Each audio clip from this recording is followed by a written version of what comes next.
మైక్రోవేవ్‌లో పెట్టడం వల్ల ఏమవుతదంటే అందులో ఉన్న వాటర్ ఎవాపరేట్ అయిపోతది. మైక్రోవేవ్ కాన్సెప్టే అది కదా! వాటర్‌ని లాగేస్తది. సో, ఇంకా ఫాస్ట్‌గా అయిపోతది మనకు ఫ్రై అవ్వడం. నేనైతే కనీసం ఒక 3 మినిట్స్ పెట్టినానండి. 1 మినిట్ లెక్క. ఇంకా ఎక్కువ పెట్టొచ్చు. నాకు టైం లేదు ఇంకా. ఏఎంసీ గిన్నెలోనే కదా! మీకు జస్ట్ చూపించి నేను కూడా చేసేసాను. నాకు కూడా కొంచెం ఫాస్ట్‌గా అయిపోయింది. ఇలా దొండకాయ ఫ్రై చేసేసాను. ఇంకా కుక్కర్‌లో అన్నం పెట్టేసాను. కారం పప్పుల పొడేసేసి పప్పు, అన్నం అండి. ఇవాళ మా ఇంట్లో బ్రేక్‌ఫాస్ట్ లేదు. ఇలా కారం పప్పుల పొడేస్తే మా పిల్లలకి చాలా ఇష్టము. కొంచెం నూనె అందులో ఉంచేస్తాను. దొండకాయలు ఫ్రై అయిన తర్వాత నేను ఫస్ట్‌లో చూపించిన నూనె మధ్యలో ఏది యాడ్ చేయలే.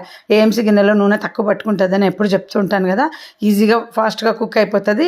ఇంకొక 10% ఉడకాలన్నప్పుడు ఆఫ్ చేసేస్తాను. ఆ హీట్‌కే ఉడికిపోతది. ఇలా మా పిల్లలు పప్పు విత్ పప్పుల పొడి కలుపుకొని అన్నం తినే అలవాటు మా వాళ్ళకు. సో, ఇలా పప్పు, దొండకాయ ఫ్రై అయిపోయాయండి ఇవాల్టి ఫుడ్. ఫాస్ట్‌గా 9 కంతా అయిపోగొట్టేసాను. మా వారికి లంచ్ ప్యాక్ చేసి ఇచ్చేసాను. ఆయన పప్పుతో తిని పప్పు తీసుకెళ్లారు.